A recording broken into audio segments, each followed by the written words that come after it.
All right, welcome, kings and queens. Today we are talking The Real Housewives of New Jersey, episode 6. Loved it, loved it, loved it. Absolutely love this episode. Honey, it gave me a little bit of this and a little bit of that. It gave me a little bit of drama, a little bit of gossip, a little bit of community service, a little bit of viewer participation. When I say viewer, it was nice seeing like all of the fans in the crowd. Gave me a little bit of dynamics for Teresa and her family, Margaret and her friend Jen. Great job, bravo. Excellent job. So let's get into it. They start the episode off with Teresa visiting with her therapist. That's kind of where they left off last week. I love to see this kind of stuff. And when people actually take the time to do the work outside of reality television. Great job to you, Teresa. This is what happens, I believe, when you find a good partner, someone that's able to pour into you. And I know some people feel like Louis is sneaky and all of that, but the point is he's getting her to move forward in a very positive manner, something that we haven't seen from her before. So Louis, in my opinion, for now, based on what I can see, he seems to bring out the best in Teresa. Okay, so the camera shows us the historical context around Teresa's temper and different times that she has blown up on television. And it seems to be something that runs within their family because Joe Gorga is also known for behaving the same way. And from what I can gather, based on what Teresa was able to share with the therapist, her father seemed to be a man of little patience. Okay. I picked up on that, y'all. I picked up on that he was a very stern and cross man, even when he was alive on the earth, and they showed a couple of scenes with him and her household. He just seems to be a very rigid man. Hold on, let me take a sip of my coffee. May his soul rest in peace, but he just seemed to be a very hard man. And maybe that's, that machismo, from different cultures and things like that, but I can see where she and Joe got it honestly. This episode made so much sense for me by way of giving me solid information about Teresa. She shared that her father was so hands-off when it came to emotions. And while she was growing up with her father, he never told her he loved her. She did not hear the words, "I love you," from her father until after she was married. And she said he didn't even say it until she taught Gia to say it as a baby. And when Gia told him, "I love you," he was able to return that to Gia and then return it to Teresa. Wow. Imagine that, not getting that emotional validation from your parents until you got married.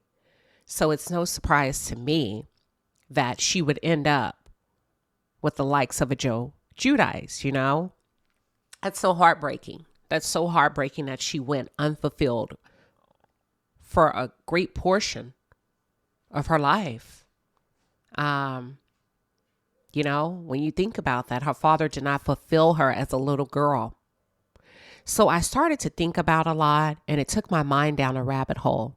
And I wouldn't be shocked if Melissa and Joe Gorga, I'm not wishing this on them, but I would not be shocked if a few years from now, they ended up getting a divorce, okay?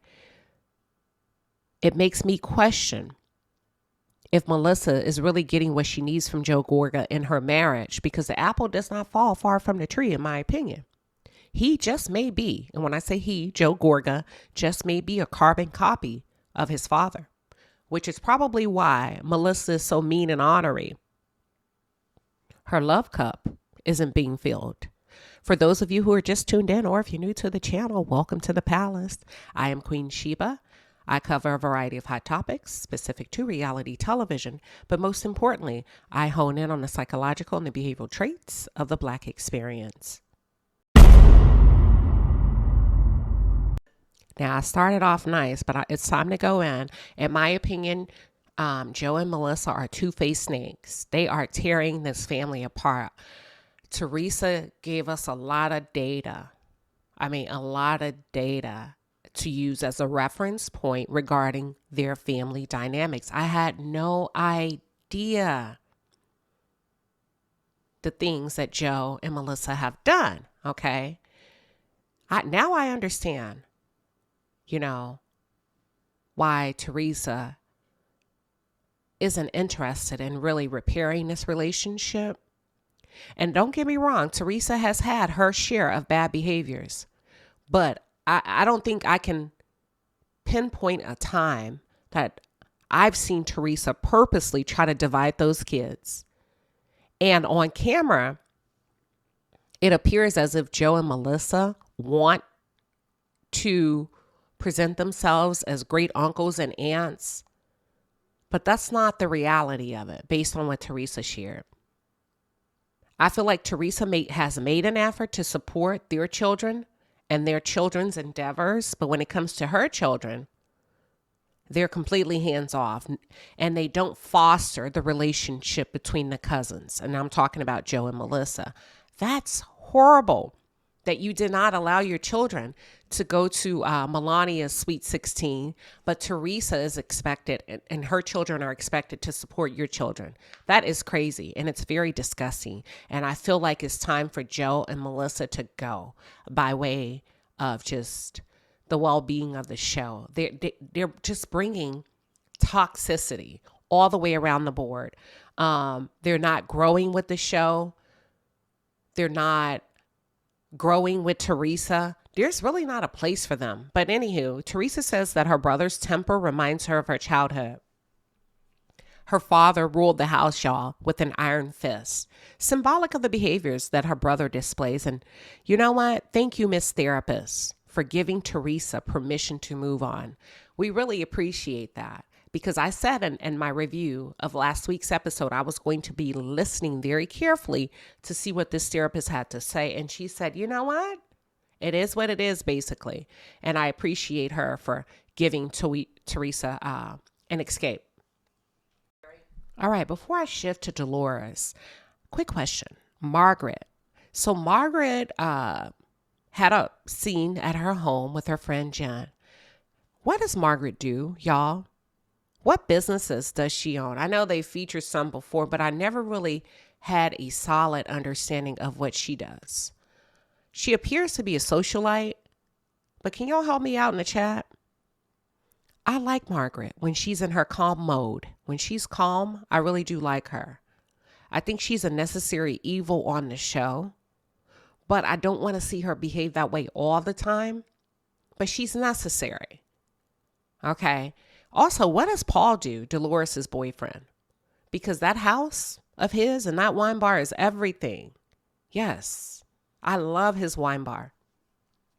So let's move on to Dolores and her father.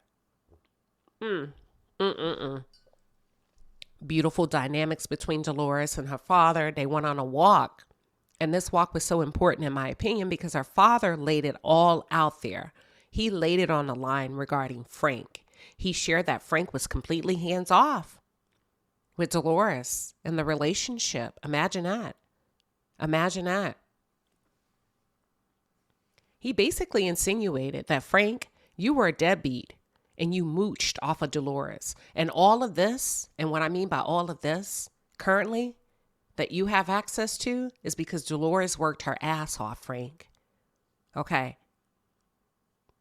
Listen, off topic. So as Dolores was sitting there watching Paul, as he explained to her father he was going to have a heart procedure, my mind wandered a bit, and I realized that I was really enjoying the dynamics in by witnessing such a mature conversation. I'd like to see more middle-aged people on Bravo centered around dating. I think it brings a different kind of flavor and a different dynamic. It adds a bit of realness. So, it's like if you really want to give us real reality television, start casting more middle-aged folks. Because middle-aged folks, it's hard for them to pretend too long, and they get to the point real quick. I really enjoy a straightforward conversation, and you get that at a certain age. And Dolores and Paul are a perfect example. Because 2 episodes back when Paul called to speak with Frank, he basically checked Frank's masculinity at the door. And he was like, hey, why are you sending Dolores to do a man's job? Yes, yes, yes. I love that. Bravo. I hope you're listening. I'm also curious, and I can't help but to wonder if Dolores had if Dolores had such a great relationship with her father, how does a woman like that fall into the hands of a Frank and then continue to stay when he's a deadbeat and he doesn't contribute to the household? Yeah.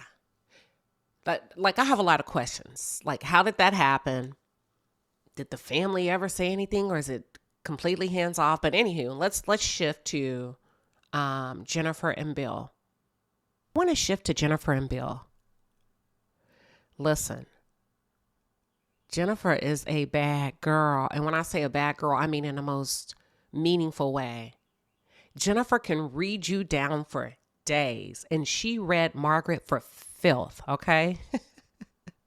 Why did she call Margaret an albino with a wig? I'm sorry, y'all. That was hilarious to me. Jennifer is up there with Kenya Moore. The likes of a read and the intellectual component behind it. Jennifer, I love Jennifer on this show. I really want to see her become like a breakout star.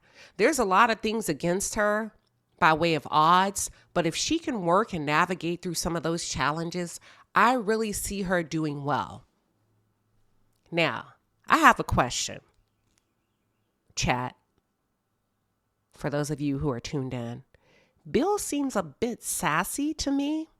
I don't know. Is it me, or is that coming through for you too? I mean, I don't know. Well, anywho, I want to jump back really quick. I like Margaret's friend, the other Jen. I love how she brought the accountability factor to the table. You know what I'm saying? How she said, listen, to Margaret, you were out of pocket, basically. You were out of line. And Margaret wanted to twist the conversation and talk about what Jennifer was doing that caused her to have a knee-jerk response. She's like, no, I'm not talking about her. She's not my friend. You're my friend. Let's talk about your behavior. I like that. I like that. And she just may be a great number 2 for Margaret on this show. I love when they bring people on who have a mind of their own. And she basically called Margaret out as an older woman. Like, what are you doing? There was a therapy scene between Jennifer and Bill, and it was so heartfelt for me because I understand Jennifer's concern regarding what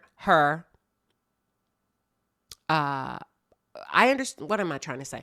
I understand her concern regarding her children's well-being when they hear rumors of of Bill having an outside affair.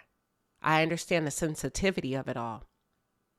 Now, let's talk facts. The fact of the matter is Bill placed his family in his position, not Margaret. And with all due respect, Jennifer, you cannot expect Margaret to honor your family like you would. That does not justify what Margaret has done or the way you feel about it. But at the end of the day, you wouldn't be there if it weren't for your husband. So this is all on him. And as a man, he's going to have to accept that L and take that loss. That's on him. I also felt like sad for Bill because he's having to sit in the seat of shame on national television. And that's like a dent in his reputation from a cultural perspective. Shame, shame, shame. Very shaming. However, they decided to open up their lives to us when you go on reality television. And then the little girl, Olivia. Kids are just so tender and delicate. I really hope they're able to heal accordingly because Olivia seems to be a little bit more emotionally sensitive and aware of what's happening between her parents. So I really wish that this family, and I hope that this family is able to bounce back and really build a solid foundation. As the therapy session progresses, Jennifer shares that it makes her sad that Olivia told the other girl, the new girl with the dark hair, I forgot her name, that she wanted to be a love therapist, and that really hurts her. I don't think that's a bad thing. What are your thoughts? Like, I don't know. What are your thoughts on that? That because her father cheated, she now wants to be a love therapist. I mean, I guess I get it, being concerned as a parent, but it's not a bad thing that she wants to help couples stay together. Bill's body language spoke volumes to me. I feel like he's closed down to the process, but that's kind of normal when it comes to men. Sometimes, not all. Most men are very uncomfortable with therapy because therapy requires a level of verbal expression, and men tend to internalize a bit more than women when it comes to their feelings and their emotions. He's also a plastic surgeon, so his reputation is on the line. Now, I'm not saying that we should protect him as a man. That's not what I'm saying. But I can understand him being in a difficult position with this being exposed on television.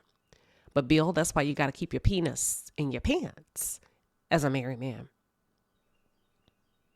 So the therapist turns. Jennifer did a lot of the talking. The therapist turns to Bill and she asks him to share how he's feeling. This was very groundbreaking to me. He shared that Jennifer is viewed as the good parent in a relationship, whereas he feels like he's viewed as the bad guy, the disciplinarian. And it places a lot of stress and pressure on him because he doesn't really think that his kids view him in a positive, because Jennifer gives them so much freedom, so much flexibility. And when he comes in to try to reel in the household and be the leader, it's not a good place for him. Now, if you pay attention, this reminds me of the dynamics that Jennifer's mother and father have with each other. Go back a few seasons. I think it was 2 seasons. It could be 1. Jennifer's parents were fighting in old age, and they cannot stand each other to the point that they cannot live together.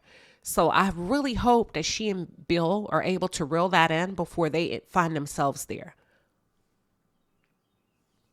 Jennifer, if I have to be honest with you, be careful that you're not making your husband the bad guy. You know, you're saying you want him to contribute. Now, here's where it gets tricky, ladies. When you choose to not work and you marry a very, very financially stable man, and you choose to not work outside the home, of course he expects you to take care of the home and the children as a stay-at-home mom. He's not going to want to come home to help you. I'm just telling you the reality of it. And I think Jennifer's expecting and or wanting more from Bill. She shared that she feels like she's his subordinate. Well, Jennifer, you're going to have to figure it out because you are a stay-at-home mom. And oftentimes, women who stay at home share, on the flip side of that, they feel unfulfilled. You're going to have to figure it out, Jennifer, but you cannot make him the bad guy in this. Most men leave marriages mentally and verbally before they leave physically. And from what Jennifer has described in that therapy session, it sounds like Bill has checked out, y'all. It sounds like he's completely checked out of this marriage. Jennifer said he comes home and she can see his car on camera, and he will not come into the main house until like 3 to 4 hours later, after they've had dinner together, after the children have gone to bed. What does that sound like to you? That sounds like a man that does not want to be married. That sounds like a man that is regretting having to walk into that home. Okay? Let's call a thing a thing. Bill does not want to be there. All right, so we're going to switch to, there was a group date between Melissa, Joe Gorga, Frank, his girlfriend, and then the dark-haired girl, the new girl. I don't like her. I don't like that dark-haired new girl. She can go, in my opinion. She's too messy for me. But let me get into the thick of things. I guess I found myself all in my feelings when it became apparent that Melissa will be included in this scene. I'm over this woman. I'm so over her. And I noticed that Frank is trying to weave his girl on the show so that they can secure their spot. I've said it before and I'll say it again. Bravo, Andy. This cast is too big. Too many people, too many women, too many couples. You're going to have to right size it. There's at least 2 or 3 couples that need to go. We don't need all that. We appreciate it, but we don't need all of that. I think it screws up the dynamics and the intimacy of the show. I think Melissa and Joe can go. They're always opening up their mouths where it doesn't belong. I didn't like the fact that they spoke on Dolores' situation with her new man. Don't do that. That's none of your business. Talk about your own relationship. Talk about how you don't please your wife by way of being a nice guy and a kind guy and soft and tender towards her. Joe Gorga. How you're always referencing her vagina as if that's the only thing she's good for to you. So can we talk about that? Exactly. And if not, go. Frank, I feel like you're playing victim. You were a shitty person to Dolores. And you need to let it go, dude. She's moved on. And you're saying this in front of your new girlfriend. And then you ask this woman to validate you on camera as if she's going to say anything different. Make it make sense. I know your girlfriend feels embarrassed. She has to. When you're sitting here crying about your ex-wife and you're sad that she's moved on to find love. And now it's crippling you emotionally because things are different with the family. Guess what? You should have kept your penis in your pants and your penis in your household and you wouldn't be where you are. Okay? Deal with it. Melissa is so messy to me. Melissa is trying to do damage control, in my opinion. As if she didn't entertain Margaret's notion of leaving Joe Gorga for a ball player, a man with more money and more notoriety.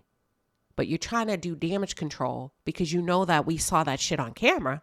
And you know now, if we saw it, Joe's going to see it. So you're trying to get ahead of it. Girl, listen, Melissa, you're going to have to get up 2 weeks ahead of time if you're going to try to trick us as viewers, honey. We see you coming a mile away.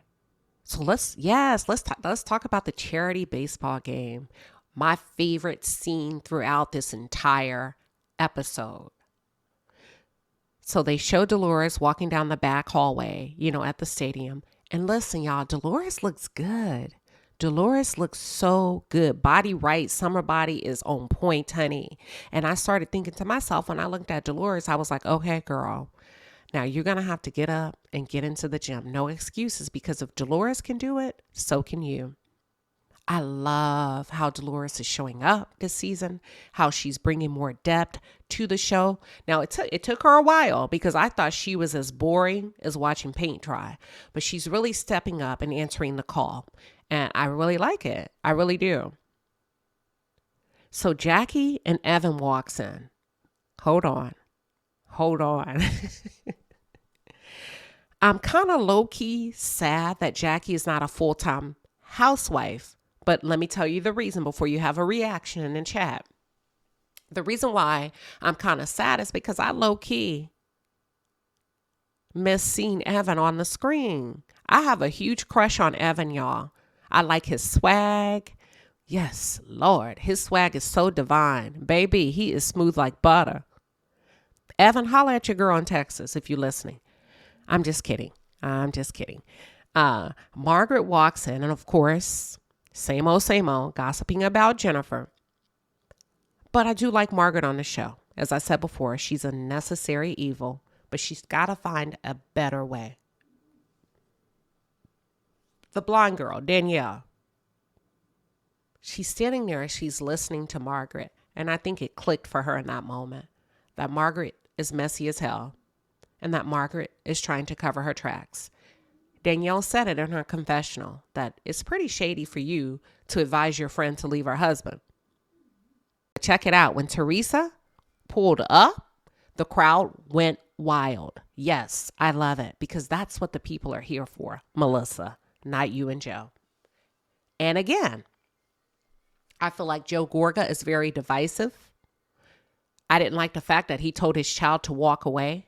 Basically, when Teresa came in, he was like, Joey, come over here. Dude, stop. It's very disgusting. The craziness of it all. Whatever you and your sister have going on, that's between the two of you. But what you should not be doing is teaching your children how to avoid loved ones who have never done anything to them, Joe. That's crazy. Keep that shit between the adults. But let's move on to the beautiful piece of this episode. I was enamored with the cousins being able to see each other. That was such a nice scene. Gia and Melania, they look like twins to me. I mean, Melania was just like a deer in headlights looking at how big her cousin has grown. So much time has passed since she's been able to see them. Yeah, it's sad that Melissa and Joe have kept their children away from Teresa's children. And then at one point, on one hand, you have Joe Gorga telling his child, come on, come over here. And then you see Melissa's messy ass trying to get camera time with Teresa and her kids. Girl, stop with your fake self. Have you seen the calendar? Girl, stop. Because you talk so bad about Teresa every time she's not around. Okay? Stop it. Bye, Melissa. You add nothing to this show but tearing up your family. I don't like the exchange between the dark-haired new girl and what she shared with Jennifer about her child. I feel like it was very slick. I don't like when people try to low-key shade kids or slide in something uncomfortable about other people's children. And I feel like she knew exactly what she was doing when she talked about Jennifer's daughter. And she's like, oh, she broke my heart. She said she wanted to be a love therapist. Did you really have to say that on camera to pinpoint that there was an issue with that child? You don't know Jennifer like that. You don't even like Jennifer like that. So, girl, that was shady as hell. You wanted to point out that whatever was going on between Jennifer and her marriage was impacting her child. And that's not your place. That's not your place. You're an outsider. But I see you. But Jennifer, you cannot put all of this on Margaret. You keep going back to Margaret. Margaret's here to entertain us. That's on Bill. They pan in towards the end to capture the dynamics between Dolores and Frank. And Dolores let the group know that Paul, he's not coming because he's preparing for a heart surgery. And once again, messy Melissa throws in a low blow to say, oh, I thought he didn't come because he didn't want to be around Frank. Y'all already know how I feel about this girl. Leave it to Joe and Melissa Gorga to ruin a nice charitable event.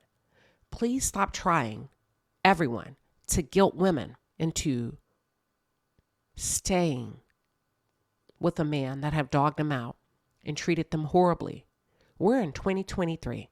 Please allow women to choose for themselves. That's all I have for this episode. Thanks for tuning in.